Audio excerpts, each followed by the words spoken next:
Fotoana ve safady lehilahy iray sy vehivavy iray no niraikitra teo toerana iray misy fady teny Ambohimailala ilafy nandritry ny efatrandro. Tsy voalohany ny tranga hafahafa tahaka izao teny amin'ity toerana ity. Efatrandro aty aorianan'ny fifidianana, vonjimaika ary tsy mbola ahafahana miliky fandresena ny voka-pifidianana amin'ny endriny ankehitriny.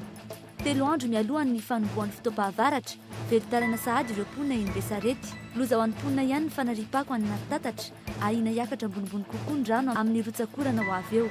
Ary farany, jiolahy maromaro ny drongo-basy no nanafika tao amin'ny orinasa Kinapomady androany vao maraimbe. Daroka sy vono no niatra tamin'ny mpiambina tao amin'ity orinasa ity izay nodimandry io hariva io. Manasanao ary tompoko lahy sy tompoko vavy aharitra hatramin'ny farany.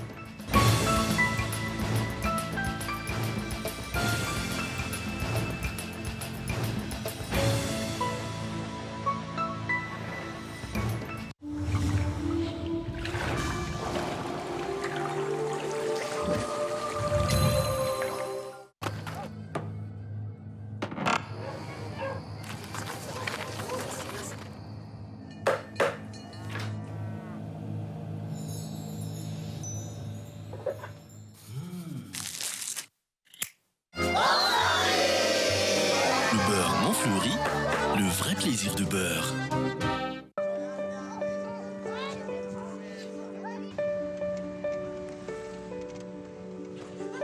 Femmes, nous voulons être nous-mêmes, libres et respectées. Femmes, tour à tour fortes ou fragiles, nous aimons. Femmes, nous profitons de chaque instant de la vie. Softex, pour nous, est tellement nous.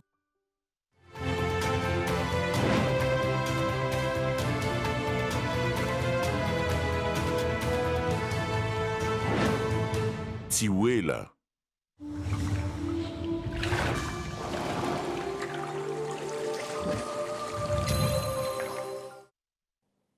Faly miarabanao izay manaraka ny Cool FM sy ny Cool TV, manasanao naraka ny vaovao hatramin'ny farany. Araka ny voalaza tao anatin'ny lohatenim-baovao teo, lehilahy iray sy vehivavy iray no niraikitra teo ampanaovana firaisana aranofy akalamanjana tao amin'ny toerana iray misy fady teny Ambohimailala ilafy nandritra ny efatrandro. Finonom-poana ve sa fady tsy voalohany tranga hafahafa tahaka izao teny toerana fanadadiny. Toerana iray mivoaka ny renivohitra dia sy fantatra loatra amin'ny fahanginana ary maro mpampiaraka ny aty Ambohimailala. Lavidavitra ny tanàna ka tsy dia misy mpandalo loatra. Romantika tsara hono tanora. Tsy taitra intsony ny mponina manodidina sy ny mpandalo mahatazana mpifankatia mipetrapetraka ety. Nanaitra kosa ny tranga fatapahoaka hatry ny omaly. Tsy fantatra izay nataon'ny mpifankatia iray fa efa hatry ny zoma farany teo izy roa ny tafatsana teto amin'ny toerana ity. Ny lavonjy tamin'ny mpakakitay sendranandalo omaly ariva tokony ho tamin'ny 10 ora sasany. Misy mpisifanakory zany teto maly. Raikitra moro zareo teo dia efa nanatsona ny anadahan'le vehivavy sy ny anabavin'le rangahy. Dia efa nidinganina teo zany izy dia mbola tsy afaka ihany. Dia farana natsona ny tantinany. Hoe dokotera ilay tantina dia natsona. Aveo nalaina tamin'ny tôbily izy mbola miraikitra ihany nefa aty aminay dia zera be ohatr'izao. Mbola mibataina koa izy zany niakatra tany ambony tany fa tsy zaka hoe niany. Dia ohatrany ambony ambany be ohatr'izao tsy afaka. Dia efa nysotominay izy aloha zany tamin'ny voaloha efa nysotominay fa tsy afaka mihitsy. Ny sotomina tsy afaka fa minainaina be mihitsy ilay vehivavy miteny hoe kay marary. Dia tsy hitanay mihitsy izay natao dia solution farany natsona ny fianakaviany. Maro no nilaza fa avy nifidy izy ireo nandeha tetiana mpiaraka ary dia omaly vao avy nisaraka. Tsy vao izao no hitrangan-javatra tahaka izao ny eto Ambohimailala fa efa maro no nahita faisana. Tsy ny mpifankatia ihany no mahita fahafinaretana amin'ny toerana mangingina tahaka itony fa toerana fanararaotan'ireo mpanohy asa ratsy toy ny mpanendaka ihany koa. Efa mahazatra ny mponina eny an-toerana ny maheno tranga hafahafa. Beda be mihitsy zany ny tena trangan-javatra tety. Mpamono olona, mpanendaka, omby maty. Tena natonga an'ilay olona andaikitra teto koa angamba be ty mantsy be fadifady be. Sady ery ambony moa misy fasana zareo akaikin'ilay fasana. Eo zareo mampiaraka dia mety izay no tena nampiraikitra ny zareo. Misy toerana zay zany misy ohatry ny tata-drano dia ilay avy aty amin'ny ilany aty hoe misy vazimba zany ilay toerana. Dia le misy faritra mihitsy zany ohatra ny tsy falehan'ny olona amin'ilay hoe misy vazimba dia ilay olona amin'ny party efa mahalala azy hoe tsy azo aleha. Manana ny asiny avokoa ny toerana rehetra ary mila fitandremana izany ho antsika malagasy. Misy antony ary mety hiteraka voka-dratsy ho an'izay minimandiky izany ny fanaovana tsinontsinona ny fomba amin'ny toerana iray, indrindra raha tsy ponina ao amin'ilay toerana. Ny toerana tsirairay dia samy manana ny atao hoe asiny. Dia io asiny io no mitarika ao amin'ilay fady. Raha mandika izay fady napetraka izay dia tsy maintsy misy zavatra miantsa amin'ilay olona nanao an'ilay finiavana andika an'ilay fady. Dia matetika eo amin'izay ilay misy an'ilay hoe miolakatoka, lasa verisaina ohatran'izany. Dia io moa izany matoa hajaina sy toavina izay zavatra izany dia misy finoana ao ambadik'ilay izy. Izany hoe miara-dalana izany ilay fady sy ilay finoana ary miasina. Porofo mazava ny tranga tahaka izao fa manana ny asiny manokana ary misy antony ny fanajan'ny tolo malagasy ny karazana toerana samihafa ary tsy azo simbanjimbaina izany. Tsy vitsy ny toerana ahitana fady sy mifonofonona tahaka izao eto Madagasikara. Miankina amin'ny finoany tsirairay ny mety ho herin'izy ireny, saingy ny tsara indrindra dia ny tsy mangantra ny fomba tany. Mariana moa fa sary fanehoana ihany no nentina tamin'iny fanadadiana iray iny. Roa no maty tsadrano ary iray naratra mafy. Ireo no vokatry ny fifandonan'ny moto iray mitondra Stella sy fiara Peugeot 504. Iray hafa samy ho an'ny feno arivo izy ireo ny alahady alina farany teo tokony tamin'ny 7 alina araky ny efa nambara tamin'ny fampalambavao omaly alina. Nanao tankitely izy ireo araka izany no sady tsy nanao aroloha nentina novonjena aingana tany amin'ny hopitaly ilay iray tsy namony ainy. Teo ny eo no moa dia sainga fantatra ankehitriny raha ny vaovao iray fa tsy tana ny ainy ty farany mampidi-doza ny moto indrindra rehefa tsy manaraka ny lalàna mifehy azy ireny ka ilaina fitandremana moa izany. Efa ho avy indray ny mpitondran-drano eny Besarety fidiram-bola ho an'ny mpitondra sarety saingy faty antoka ho an'ny mpivarotra fa sahiranana ho an'ny mpandeha tongotra sy ny isa-tokantrano tsirairay izany. 3 andro mialohan'ny gadonan'ny fitoam-pahavaratra mikakaiky ny mponina eny Besarety ary efa manoman-tsaina hiatrika izany. Fanadajina. Rehefa amin'ny fitoam-pahavaratra hatrany ambalana ny rano eto aorian'ny rotsakorana matevina adiny iray monja. Velotarainana hatrany ny mpandalo sy ny mponina ity. Tsapan'izy ireo ihany koa anefa fa avy any amin'ny tsirairay no isan'ny antony mahatsetsina ny lakan-drano ka mahatonga izany. Zay ny sasany izany moa dia fatina alika mihitsy ny atsipony ao anaty dalina izany. Ny ataony ohatran'ny zareo ohatran'ny dabapako mihitsy ao anatin'ilay dalina dia tena mampalahelo. Zany aloha tena mbola lavitra be ny sakafako. Tena mbola lavitra be satria ny olona rehetra dia manika ao daholo dia hitanao amin'izao zao tavangana kapa na inona na hazo hitanao dalina daholo amin'izao. Tondraka be mihitsy zany ngano amin'ity tena manahirana be mihitsy zany le izy satria vao na dia maivamaivana fotsiny ary nio na dia efa tsetsina be mihitsy ny dalina. Miteraka asa manaraka ny vanim-potoana ho an'ireo mpitondra sarety ny fiakaran'ny rano raha vao migadina ny fahavaratra. Eto Besarety rehefa miakatra ny rano lasa mpitatitr'olona sy mpitatitra entana ny sarety kely. Tena tsisy fifamoivoizana mandeha amin'ny jelony fa mihodina daholo ny tômôbily eto fa sarety indray misolo ny fifamoivoizana eto. Izay sarety izay mety ohatranao fredy raha verihan-draha salama zao miampita rano dia 300 izy tonga eto. Dia ohatr'izay miverina koa 300. Ny adinay zany mahazo eo amin'ny 100 000 eo 150. Zay ny adinay. Anday mihazo mihoatra zay rehefa tena hoe betsaka ny olona anatin'ny ray andro. Mandeha vola mandeha ohatrany hoe 1000 francs zao foreny mialamiaka eto dia miala ery Besarety ambany. Ny 2 novambra izao no hanomboka ny fitoam-pahavaratra. Efa manoman-tsaina hiatrika izany indray ireo mpivarotra legioma eto Besarety sy ny manodidina. Tsena tsy mandeha ny rano maloto fako amin'ny tony sy ny maloto miakatra eny ambony entana na lalana hodina ara afaka amonty fa mety taramby hoe afaka amonty metanao amin'olona voma complet voarokan'olona ray. Ankoatra ny resaka toe-tsain'ny mponina nefa efa manjady taona ny foto-drafitrasa amin'ny lakan-drano eto Besarety. Raha ny fanazavan'ny tompona andraikitra efa lasa tony beton ny fako miangona sy ny fasika miangona hatramin'izay. Noho ny tsy fisian'ny rafitra manadio ara-potoana efa ho ampolo taona maro izao.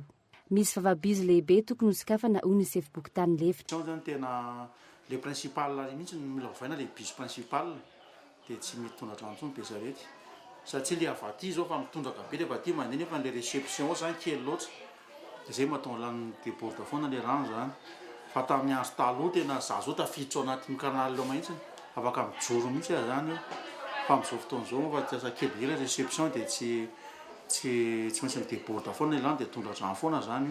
Lasa vositavanandro ny fanadiovana tao no midiran'ny fahavoazana misy hatramin'izay manadio izay ho afa ny misy am'va. Eo amin'ny 4 angamba eo 4 ary amin'ny bacordieur any amin'ny bac. Dia adiny firy ianareo mandany isanandro manadio ny lakan-drano? 8 heures jusqu'à 15 heures raiky. Firy mètre zao firy? Ito eo ama 7 mètres angamba zany. 7 mètres.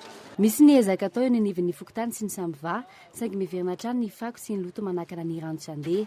Raha ho any Antananarivo manokana mirefy 440 kilometatra ny famoahana rano izay sahan'ny Apipa. Ho any eto Besarety tsy misy afa-tsy ny fanadiovana an'ireo lakan-drano lehibe no vahaolana. Ahina itera-doza toy ny firodanan'ny trano ny fiakaran'ny rano no tranga matetika ety. Mitohy ihany ny asa mandrarahan'ny olona eto Antananarivo na dia eo aza ny tsy fahampiana amin'ireo asa maika sy ny tsy maintsy anapa-kevitra aingana toy ny fako ny rano mpivarotra amoron-dalana. Efa mahazatra ny olona ny miaina ao anatin'ny korotana izany ka tsy taitra intsony izy ireo manapa-kevitra na milaza ny heviny mahalona izy ireny. Fanontaniana mipetraka hoe izy araizany tompony andraikitra fanadajiny. Antananarivo renivohitra tsy misy lohany, biby tsy manandoha saingy toy ny mandeha ho azy takany andavanandro ny mponina ihany. Hitany eny anivon'ny fiarahamonina ny vokatra izany, ny omby ny aretin'ny tanàna Antananarivo. Tsy misy mpanolo ireo ampola may eny amin'ny andron-jiro. Tsy misy intsony ny ezaka andrindrana an'ireo mpivarotra amoron-dalana. Tsy maharaka ny fanadiovana ny lakan-drano. Sy mba tsy misy mpanarina ny fotodrafitrasa eny anaty tanàna. Sady maizina ny tsy fisian'ny jiro eny anelakelan-trano no maiziny loton'ny faritra maro eto an-drenivohitra. Tsisy mirehatra mihitsy izy manompo mivady be patonga ry amin'ny kokoa. Tsy amin'ny raika ny folo amin'ny folo dia tsy azo valentsony aty. Mifaky be da be. Ny rano akilo zao tsy izy dia mifaky mameno tanàna. Le lakan-drano aty aminay zao amin'le canal tsy le feno sachet feno fako dia tokony mila divina dia n'izao mainandro zao. Ary ny olona tsy mandeha any amin'ny trottoir intsony fa lasa mizotra any amin'ny arabe mihitsy no zay varotra amoron-dalana zay. Fitsaka ny miaky mihitsy zao na rehetra tena zao dia mahalety tena teraka zay amin'izao. Na mijery izy mampalaina foana fa tsy hitany azy azy atao dia amin'izao leta tena simba zao. Feno atsary amin'ny tsena atsary io raha hoe miaritra ady manimba tsena eto mihitsy izy ny tena maro. Aiza ny rindran-damina, aiza ny tompony andraikitra. Efa lasa fahazaran'ny mponina ny miaina arak'izay zava-misy manodidina azy. Sempotry ny asa fitadiavana ihany koa izy ireo ka tsy manam-potoana hitakiana hazavana sy fanadiovana. Efa ho 2 volana sy 3 herinandro zao no banga ny toeran'ny PDS eto Antananarivo. Inona ny olana tsy mba hanendren'ny fanjakana izany? Rehefa ny délégué au maire ao amin'ny boriboritany voalohany Serge Rakotomavo no miantsoroka vonjy-maika ny andraikin'ny PDS Antananarivo hatreto. Mahalona ny fadiovan'ny tanàna indrindra izay nitondra fanazavana ny anivon'ny commune Antananarivo renivohitra fa efa miezaka izy ireo ankehitriny indrindra amin'izao fotoana ny fahavaratra izao. Ny tanàna Antananarivo amin'ny fanadiovana an'ireny lakan-drano. Misy moa lakan-drano atao hoe karazany 3 eto amin'ny tanàna Antananarivo ny lehibe dia an'ny Apipa, ny atontonony dia an'ny tanàna Antananarivo iarahana amin'ny Sambiva ary ny kely anaty tanàna ireny zany dia nananganantsika ireny rafitra RF2 ireny zany izay manadio ny lakan-drano any anaty tanàna any. Raha ny RF2 ny resahana dia efa misy maherin'ny 20% zany amin'ny 20% ny fokotany efa misy an'io rafitra eo. Io moa zany rafitra mamely tena izay isika any tokantrano no mandray anjara amin'ny alalan'ny latsakempoka hamelona zany ilay rafitra. Tsy ankifidy intsony amin'izao fotoana izao fanakely na lehibe dia miroboka amin'ny fifohana rongony. Fitolahy indray no sarin'ny polisy misahana ny ady amin'ny fidorohana zava-mahadomelona tetsy Anosibe ho Malitolakandro. Mpivarotra ny iray tamin'ireo olona tratra ary mpivoaka kosa ny enina ambiny fanadajiny. Tao anatin'ity volana ity dia izao indray vao nisy mpifoka rongony sarin'ny polisy tao renin'ny opération nataon'izy ireo ny volana aogositra teo. Arak'izany dia ny amin'ny fitondray ireo nahiditra teny amin'ny fonjana Tamora vokatry ny fifohana rongony androany atoandro. Fitolahy izy ireo izay sarin'ny polisy teny Anosibe Omaly. Lehilahy iray antsoina hoe Etienne 520 taona nitompy trano tamin'izany sady izy ihany koa ny mpivarotra ireo rongony foan'ireo olona sasany voasambotra ireo. Trano manokana mihitsy izay antsoina izy ireo hoe ghetto na atratrarana azy ireo tamin'izany.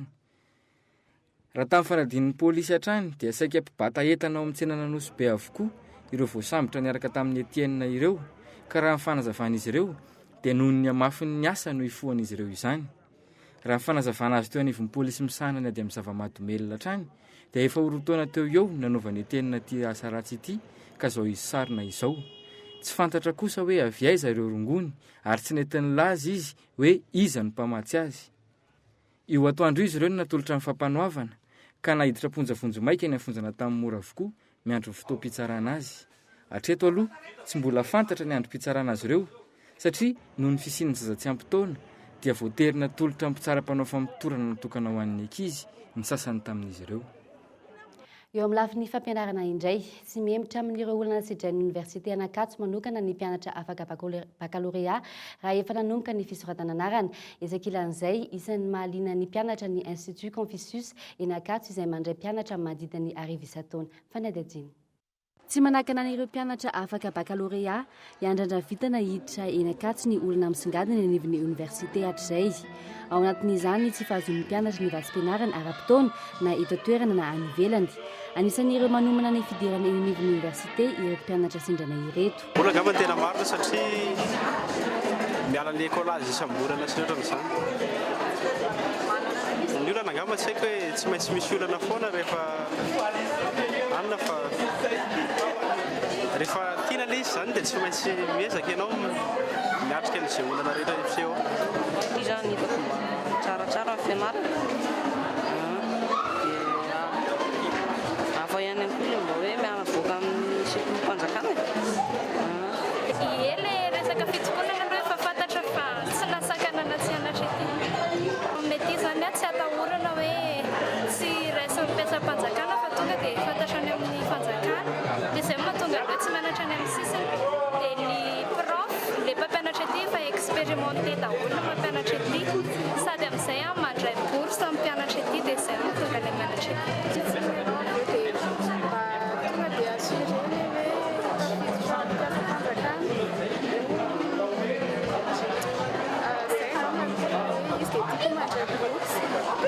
Mianatra tsy mandeha écolage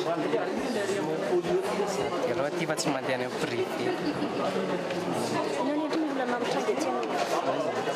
Tsy mahasakana anahy fa Misy ny fifantenana antota taratasy sy fifananana no andraisanan'ireo mpianatra afaka baccalauréat manodidina ny 3 alina eo. Ankatso no université zokiny indrindra eto Madagasikara.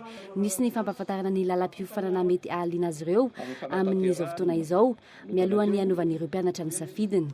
Lazaiko iny eo amin'ny 500 500 farafabetsaka isan-taona. Izany hoe avakaiza zany le ambiny amin'ireo le 30 000 mahery ireo.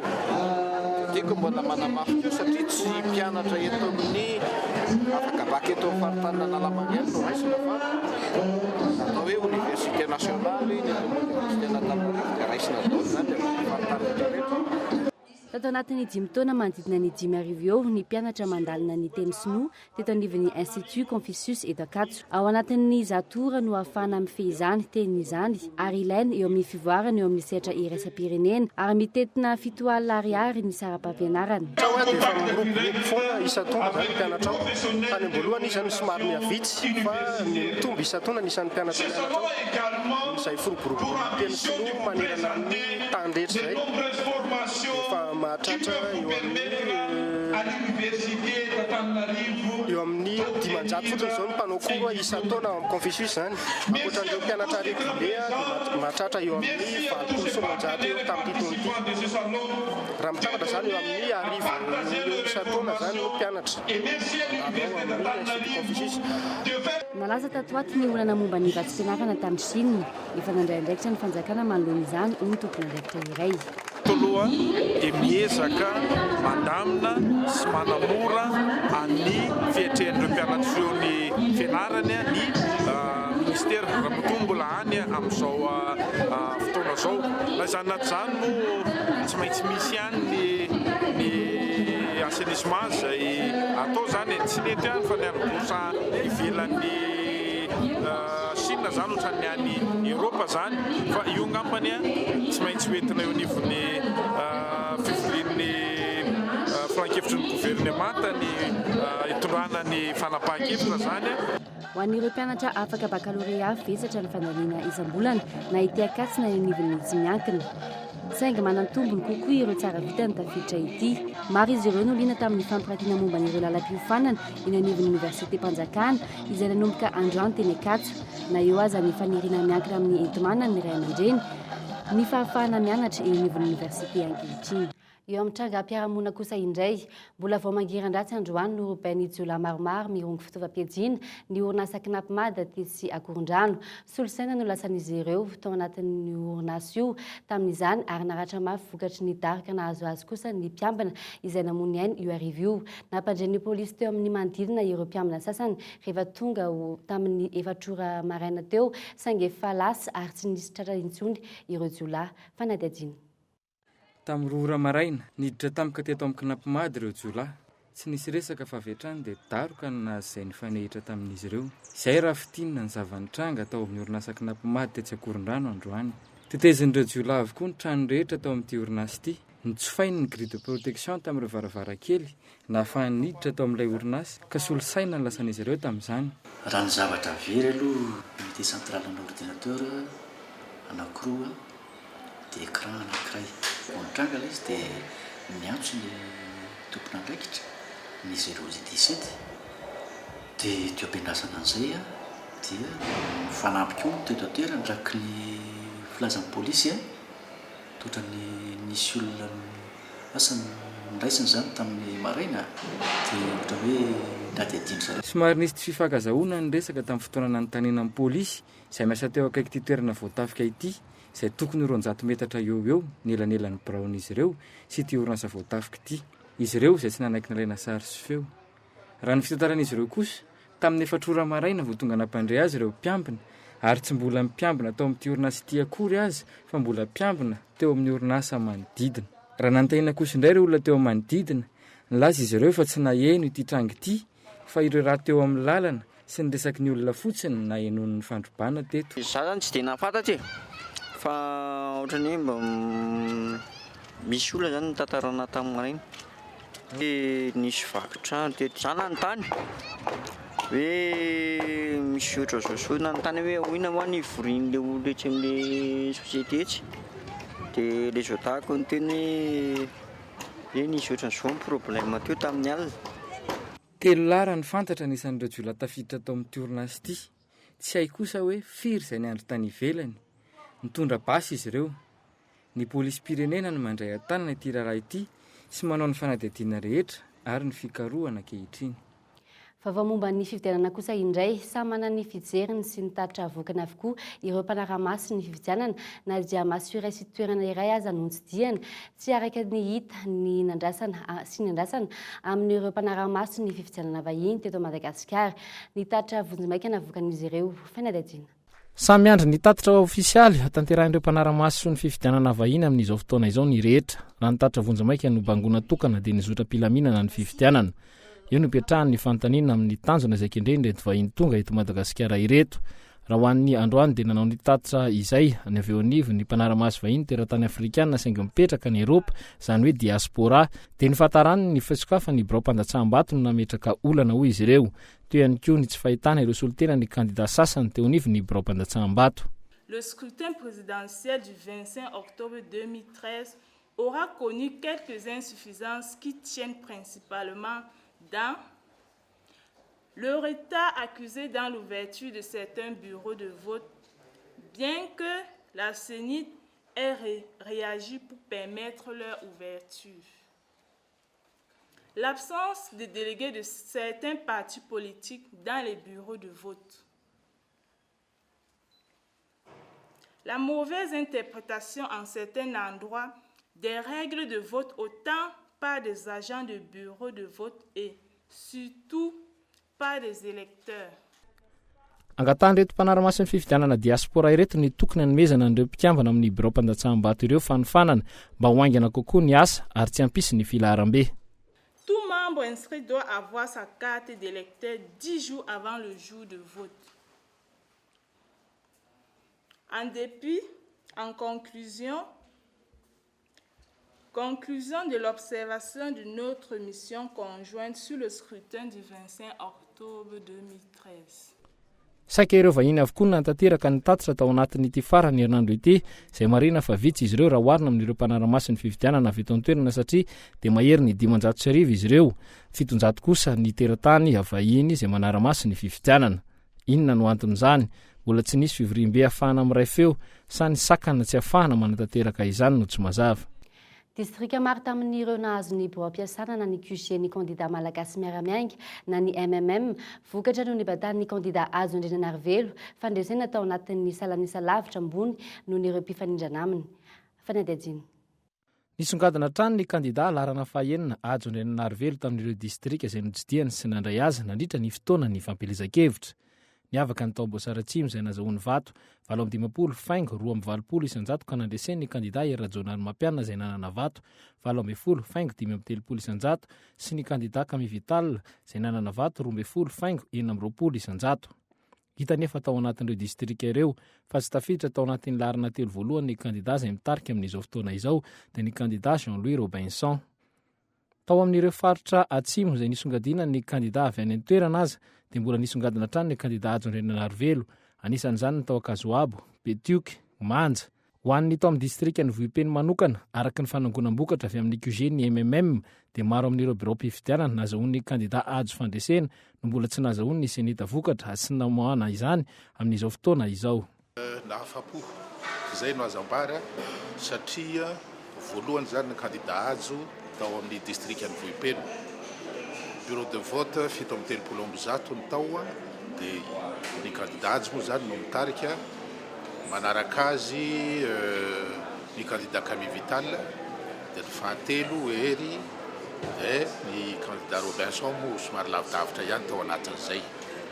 Ny tiana ho marina zany tao anatin'izay zavatra rehetra zay dia ny fiatanan'ny vahoaka tany satria ny vahoaka tao vohipeno zany dia natadidy tsara ny zavabita izay nitanterahany candidat ajo fony izy mbola ministre ny aménagement du territoire tany. Tsangam-bato moa filazanay azy tao anatin'ny campagne ary dia tena niraisiny vahoaka tokoa izay tsangam-bato izay. Hita sy tsikaritra araka izany raha ny voka-pifidianana vonjomaika amin'izao no jerena mitana ny larana fahatelo ny candidat ajo Andrinanarivelo. Dika izany fa mambahoaka ny tenany ary tsy mbola vokatra ofisialy no nivoaka.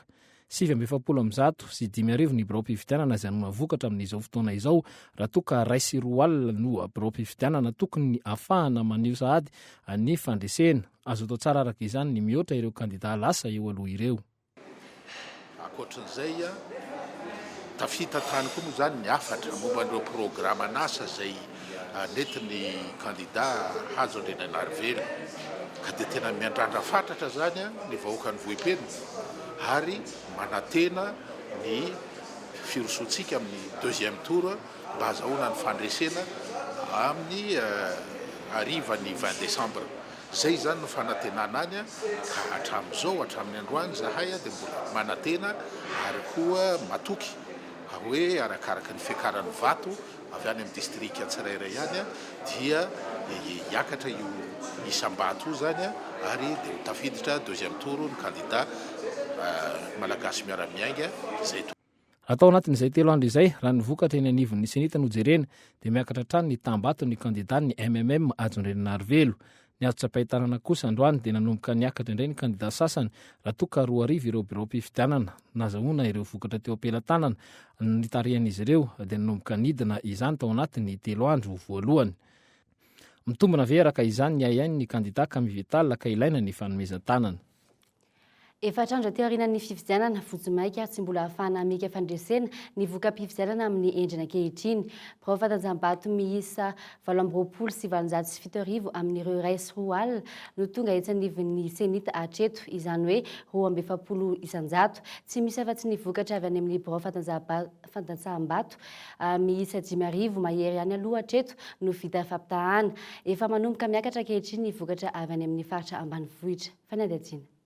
Ny 5 isanjato ny voka-pifidianana no miankina amin'ny mpifidy avy eo amin'ireo tanan-dehibe eto Analamanga sy Vakinankaratra ary ireo renivohim-paritany. Izany hoe ny 5 isanjato ny vokatra dia hiankina manontolo amin'ireo tanàna sy distrika voasokajy lavitra andrina. Tao anatin'ny 3 andro voalohany taorian'ny fifidianana, saika ny vokatra tanan-dehibe no tonga voalohany tetsy amin'ny Senita ka nampisongadina n'ireo kandida roa mitarika amin'izao fotoana izao dia ny kandida toanan'ny filohan'ny tetezamita Hery Rajaonarimampianina izay nahazo vato manodidina ny 7.5 isanjato sy ny kandida Robinson Jean-Louis izay toanan'ny filoha teo aloha Marc Ravalomanana izay nahazo vato 4.2 isanjato androany hariva. Tsikaritra fa arakaraky ny ahatongavan'ireo valim-pifidianana avy any amin'ny faritra no mampiena ny sahalanisa azon'ireo kandida roa ireo raha ny zava-nisy hatramin'ny omaly. Nanomboka omaly hariva ohatra ny bateboka 4, izany hoe 30 isanjato lasa 20 isanjato ny kandida Ravalomanana Marc arakaraka ny nahatongavan'ireo vokatra avy any amin'ny distrika ambanivohitra. Niakatra kosa ny vaton'ny kandida toy ny any Hajo Andrenanarivelo avy amin'ny MMM izay nanodidina ny 8.20 isanjato teo no efa tafakatra 10 isanjato latsaka izany hatramin'ny androany hariva, izany hoe amin'ny ankapobeny dia manodidina ny 7.70 isanjato. Manaraka akaiky azy ny kandida Kami Vital izay manana vato 4.50 isanjato. Tsy azo tsinotsiniavina nefa ny vato iakatra avy any ambanivohitra manomboka androany hariva. Ny tany ambanivohitra izay nanaovan'ny kandida Hajo Andrenanarivelo vavaasa sy ny asana ho an'ny vahoaka tao anatin'ny 790 andro. Ary raha ny voka-pifidianana hatreto dia maro ny vahoaka noho ny fidiny MMM, indrindra avy amin'ireo vahoaka malagasy maro anisatra any amin'ny 70 isanjato any ambanivohitra. Tsy mbola hahafahana mihika fandresena araka izany ny voka-pifidianana ankehitriny ho an'ireo kandida roa voalohany voafaritra hatreto, ary hiankina indrindra amin'ny mangarahara sy ny fahitsiana amin'ny famoahana ny voka-pifidianana atoato ny ho endriky ny taremarika. Ny tsikaritra nefa mitarazoka ny famoahan'ny Senita ny voka-pifidianana raha ampitahina ny amin'ny 4 Novambra ho avy izao izay nambaran'izy ireo fa hamoahana ny voka-pifidianana vonjimaika. Mety misy mikendry ny hamoaka valim-pifidianana marobe tampoka rehefa amin'ny ora farany ve? Hatramin'ny androany mbola misy biro fandatsaham-bato 5,000 sy 1 alina manerana ny nosy no mbola andrasana. Tapitratra ny vaovao eto amin'ny Cool FM sy ny Cool TV, mankasitraka anao nanaraka izany hatramin'ny farany veloma tompoko.